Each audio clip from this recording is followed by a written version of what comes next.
What's going on, guys? Welcome back to another video. I hope everyone is doing well. If you're new here, my name is Lucas. That is my dad right there. And we are building our own version of the AEV Brute. Our build is called the KRUTE, which stands for Craft and Brute. So we're putting our own touch onto it. But in today's video, we are going to be doing some small work on the bed to get it finished up. And we also have a ton of parts that just came in. So I got my full Clayton kit. I have Curry anti-rock sway bar for the front, waiting on my front springs from Rock Hauler, which will be here tomorrow. I have my rear Fox 2.0 shocks and some other miscellaneous stuff like a gas tank skid plate, my rear bumper, just some fun goodies to add to the build. We are gonna get to work, and I hope you guys enjoy the video. Now that we got my Clayton kit in, which is going to be a triangulated 4-link in the rear at the top, just a single triangulated 4-link, not doing double. We're getting my axle positioned so we can center everything up. Drive shaft has been extended, so we're using some plumb bobs to get it all lined up and centered so we can start mocking up the suspension.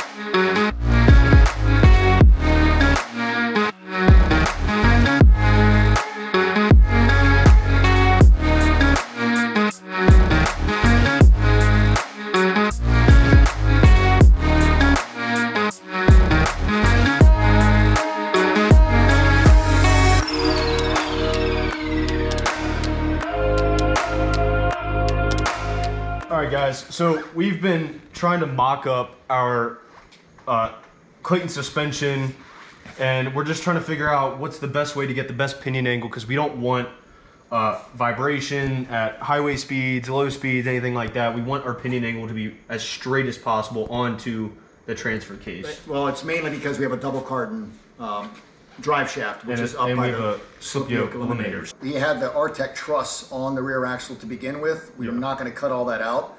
The initial goal was to take some just loose tabs and mount them to the top of that truss.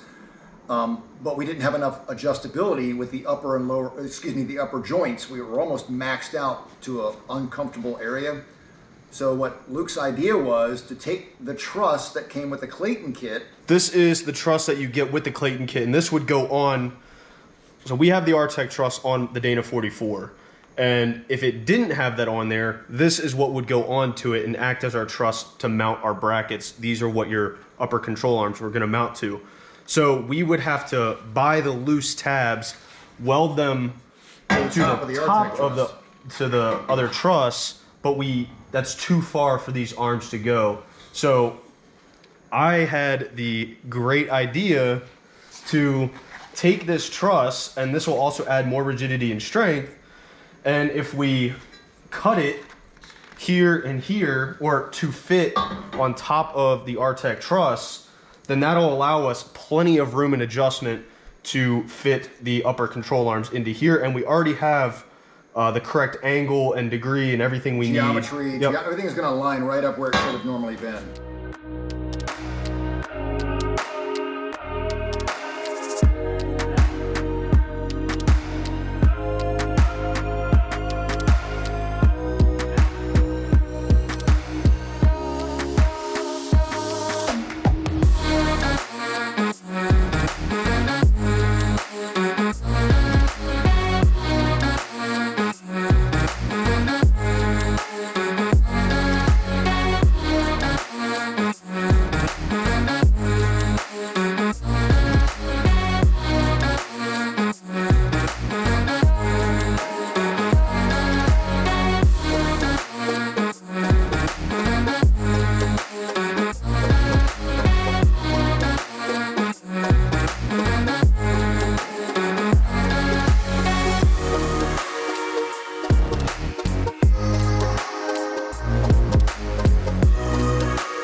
So we got that truss piece, kind of homemade bracket in there.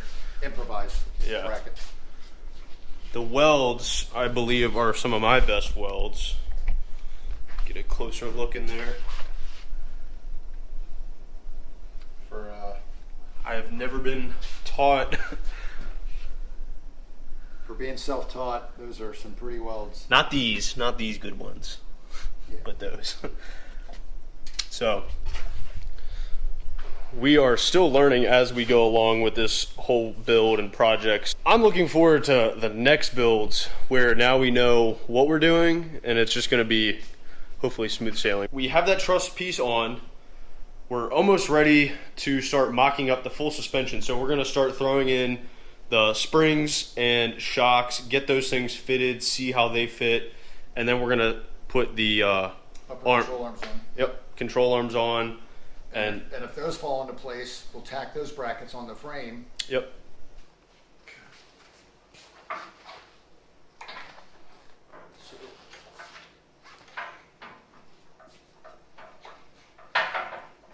You wanna? Yeah. No, watch this frame. It's moving. Huh? The frame was moving. What do you mean? The frame was moving towards you, so don't pull on the frame if you're gonna do it. I wasn't pulling on it. I was.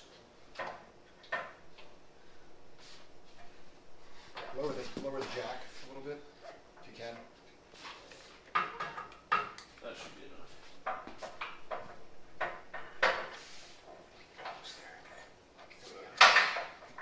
It's tacked in place. Yeah. We can put this side back up, tack that side, or whatever. We'll just. But then we'll leave them off and then we'll fully weld and then put it back on. I'm gonna drop this. What's going on, guys? It's the next day. Last night we took a break. We were just tired and hungry, so we figured it'd be better to come back and reset. It's also a piece of advice. If you're ever working on your stuff and you're tired, hungry, and you need a break, just take a break. It's great to have a mental refresh. We do it all the time. Right now we are getting the rear upper brackets, frame brackets for the Clayton kit in a position where we know we want them measurement wise. We're gonna take off the arms, get them tacked on, make sure they're where we want them to be on both sides, and then fully weld them, and then mount the arms back up. So that's what we're doing right now.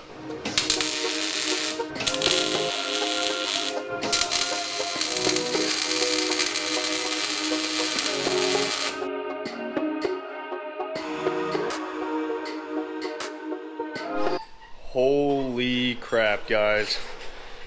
My dad and I have been working our ass off for the past few hours. I think the last clip was us tacking in the upper brackets. I could be wrong, I don't remember. What we've done there, or since then, is a lot. We got the frame lined up so that, and what I mean is left and right, so I'll show you. This is a little, basically we've got shocks in, springs in, gas tank in. The arms are all tightened up, and we're doing this because we want to get a little test drive going. We want to make sure there's no vibration in the pinion angle. We want to make sure that all the geometry is going to work. But yeah, this is... Even though we don't have full weight of the Jeep on here, it's just going to get us close so we can just do some fine-tuning adjustments and things like that. Yeah.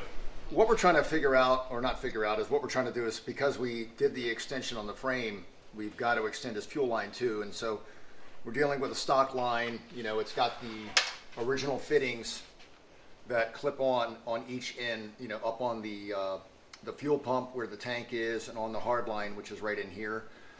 So just for a temporary extension, I'm just doing a little bit of a flare, like a double flare on this one hard line that's on the frame itself. That way I can just run a longer length of rubber fuel line on here, and we'll come back with a more permanent solution later, but this is just to get a test drive. We are going to start the Jeep. My dad finished hooking. Temporary, all right, just temporary.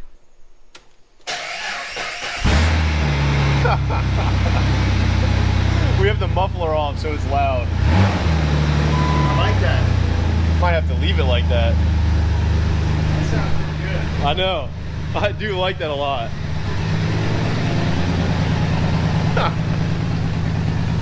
I put a little cam in there for you while we're... Yeah, I bet. So it is now under its own power. All right, so we did not have a chance to run the rear brake line yet. I'm gonna break out my handy dandy Eastwood flaring tool for that. So I haven't had a chance to do that yet, but that's next on the list. That'll happen once we pull everything apart, paint it all, and that'll be the final install. We'll do that part. So right now we can run off the front brake lines. We're not worried about it. Yeah. This is so exciting. We're gonna take it on a test drive. Oh yeah, we gotta take it on a test drive.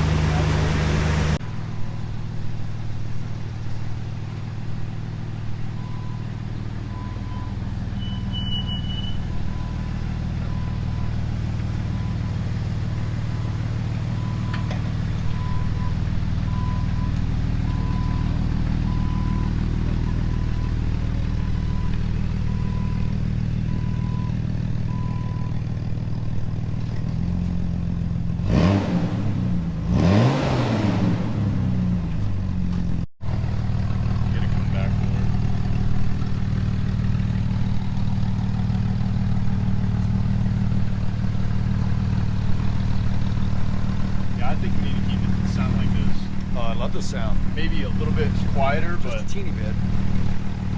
That's that brake fluid. Yeah, that's just coming out of that one cap that I capped the line with. So it's not gonna sit this high. It's just because we don't have any weight on it. But and we don't have the front springs in yet that are the triple rate. So we still have the whole front end of suspension to do.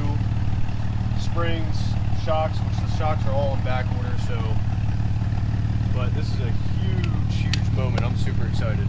Yeah, so we're about to take it on its maiden voyage after the rear suspension's in. We'll see what happens.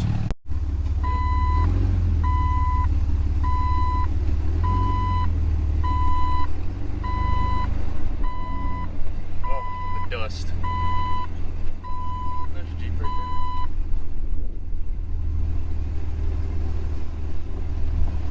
there. Oh, it's so much longer, dude.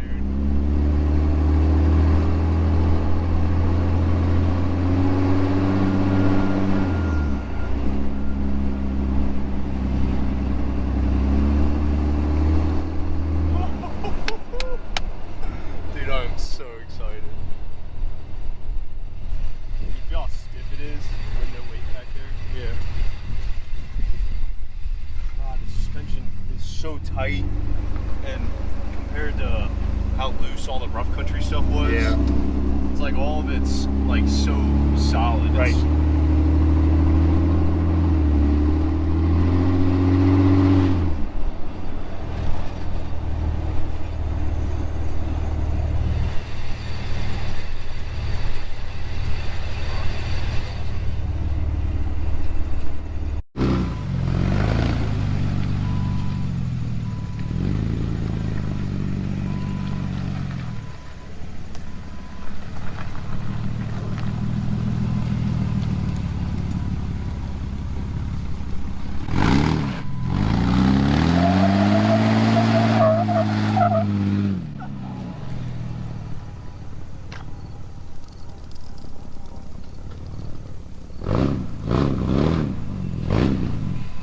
Sounds like a diesel. I know.